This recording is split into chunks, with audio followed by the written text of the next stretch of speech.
Confiar em Deus ou no homem? Um chamado de Jeremias 17. Hoje vamos mergulhar em uma mensagem poderosa extraída de Jeremias 17, versículos 5 a 10. Prepare seu coração, porque essa mensagem não é apenas para ouvir, mas para sentir, refletir e transformar. Vamos orar para que o Espírito Santo ilumine nossas mentes e toque profundamente nossos corações, trazendo entendimento espiritual e cumprindo o propósito divino.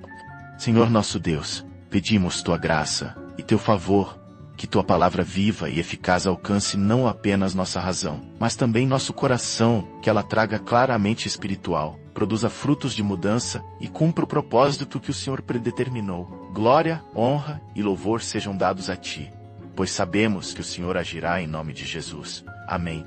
Como saber se confiamos em Deus? A pergunta central desta mensagem é: como saber se confiamos em Deus? Mas mais do que uma interrogação, ela é uma orientação, uma declaração que nos convida a avaliar onde está nossa confiança. Jeremias 17 nos apresenta dois caminhos contrastantes: o do homem que confia no ser humano e se afasta de Deus, chamado maldito, e o daquele que confia no Senhor, chamado bendito. E no cerne disso tudo é a verdade solicitada do versículo 9. Enganoso é o coração mais do que todas as coisas e desesperadamente corrompido. Quem o conhecerá? Essa é uma afirmação forte, não é? Nosso coração pode nos enganar, nos levar a crer que não estamos no caminho certo, quando na verdade estamos desviados. Mas Deus, em sua infinita sabedoria, responde no versículo 10, Eu, Senhor, sondo o coração, provo os pensamentos, para dar a cada um segundo os seus caminhos, segundo o fruto de suas ações. Em outras palavras, Deus vê o que nós não conseguimos enxergar. Ele sonda o que está escondido no íntimo, e por meio das estatísticas externas, sinaliza o que está dentro de nós. Ele não faz isso para nos condenar, mas para nos ajudar a enxergar, corrigir e alinhar nossos caminhos com os dele. Jeremias nos apresenta dois tipos de pessoas, cada uma com um destino distinto, determinado pela fonte de sua confiança. Vamos analisar cada uma delas.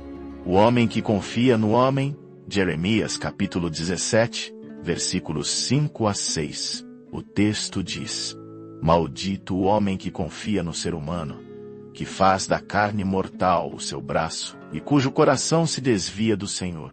Esse homem é comparado a um arbusto solitário no deserto, que vive em lugares secos, em terra salgada e inabitável. Ele não vê o bem quando este chega, porque sua confiança está depositada em algo frágil, passageiro e incapaz de sustentar. O que isso significa na prática? Imagine alguém que coloca sua segurança em pessoas, recursos humanos, alianças terrenas, mas se esquece de Deus. Talvez você já tenha visto isso. Alguém que confia em um líder, sistema ou até em si mesmo, a ponto de deixar Deus de lado. A Bíblia não está dizendo que confiar em pessoas é errado. Relacionamentos são importantes.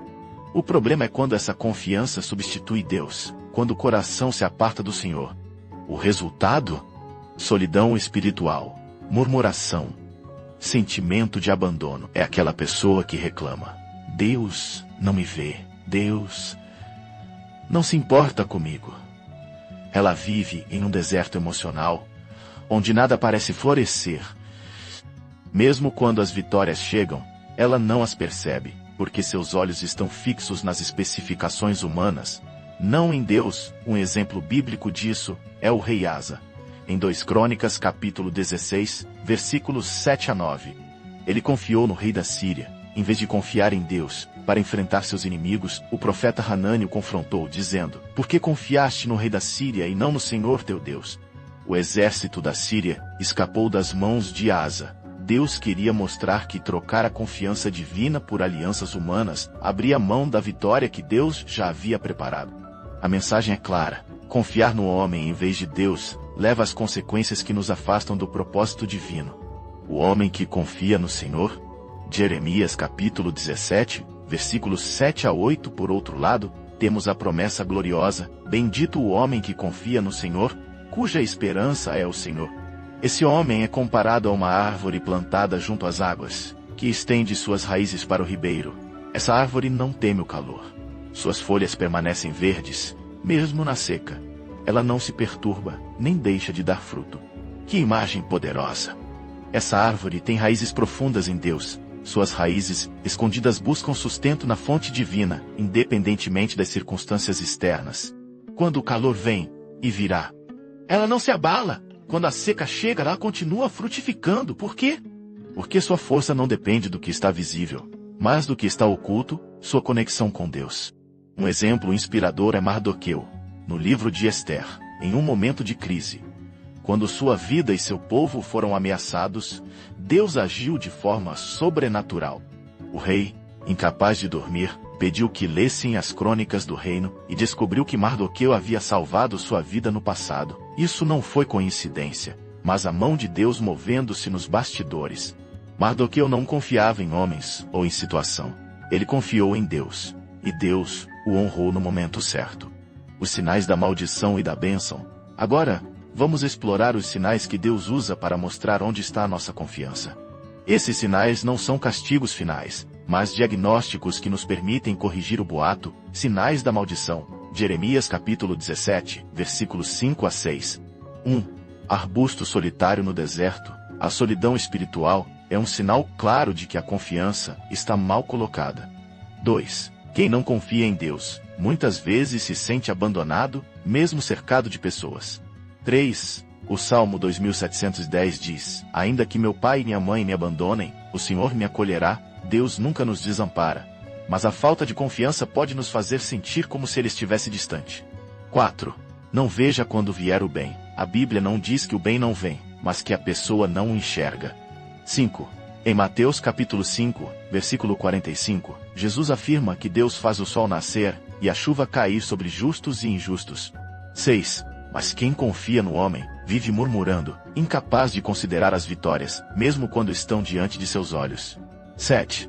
Um exemplo disso é o capitão em 2 Reis capítulo 7, que duvidou da promessa de Deus através de Eliseu. 8. Ele viu a abundância profetizada, mas não desfrutou dela, porque sua incredulidade o limitou. 9. Morará em lugares secos, terra salgada e inabitável, sem raízes em Deus. Uma pessoa espiritualmente e emocionalmente definida. 10. Sua vida parece estéril, sem crescimento, porque falta a conexão com a fonte de vida. Sinais da bênção. Jeremias capítulo 17, versículos 7 a 8. 1. Árvore plantada junto às águas. Quem confia em Deus tem raízes profundas que buscam sustento na fonte divina. 2. Essas raízes invisíveis aos olhos humanos garantem estabilidade e força. 3. Não receba quando vem o calor. Problemas vêm para todos, mas quem confia em Deus não se deixa abalar. 4. Como Paulo disse em Filipenses, capítulo 4, versículos 11 a 13, ele aprendeu a estar contente em qualquer circunstância, porque sua força vem de Deus, não das condições externas. 5. No ano da seca, não se perturba, nem deixa de dar fruto, mesmo em tempos difíceis. Quem confia em Deus continua produzindo frutos espirituais, amor, paz, paciência, alegria. Ela não depende das circunstâncias, porque sua fonte está em Deus. A fé é o fundamento da nossa caminhada com Deus. Hebreus capítulo 11, versículo 6. Diz que sem fé é impossível agradar a Deus, pois quem se aproxima dele deve crer que ele existe, e que é galardoador daqueles que o buscam. A confiança em Deus não é um detalhe secundário. É o cerne do nosso relacionamento com ele. Pense em Abraão, o pai da fé, em Romanos capítulo 4, versículos 19 a 21. Mesmo enfrentando a impossibilidade de ter um filho na velhice, ele não duvidou da promessa de Deus, ele confiou, dando glória a Deus antes de ver o cumprimento. E Deus o honrou, porque Abraão tinha raízes profundas na confiança divina. Por outro lado, a geração que saiu do Egito não entrou na terra prometida por causa da incredulidade. Hebreus capítulo 3, versículo 19. Eles enfrentaram os mesmos desafios que Josué e Calebe, mas sua atitude de desconfiança os levou a um destino diferente. A diferença não é problema ou promessa, mas na escolha de confiar. Então, eu te pergunto, onde está sua confiança hoje? Você se vê como o arbusto solitário no deserto, incapaz de enxergar o bem, vivendo em um lugar seco e estéril? Ou como uma árvore junto às águas, com raízes em Deus? A boa notícia é que, mesmo que perceba sinais de maldição, isso não é o fim. Esses sinais são um diagnóstico, uma oportunidade de correção. Deus não aponta o problema para nos condenar, mas para nos chamar ao conserto. Ele sonda nossos corações e nos convida a realinhar nossa confiança nele. Senhor nosso Deus, Tu sondas nossos corações e conheces o que está escondido. Pedimos que, pelo Teu Espírito, tragas à tona o que precisamos enxergar. Dá-nos graça para corrigir nossos caminhos, colocar nossa confiança em Ti, e não no homem, que possamos ser árvores plantadas junto às águas, frutíferas e cheias de vida. Toque em cada pessoa que ouve esta mensagem, seja aqui, seja pela internet, seja no futuro, que haja transformação, conserto e restauração. Oramos em nome de Jesus. Amém. Se esta palavra tocou seu coração, examine-se, pergunte a Deus, Senhor, onde está a minha confiança? E se necessário, ajuste sua rota, escolha confiar nele. Porque Deus é fiel para cumprir suas promessas. Que você viva como uma árvore frutífera enraizada em Deus, para a glória dele. Amém?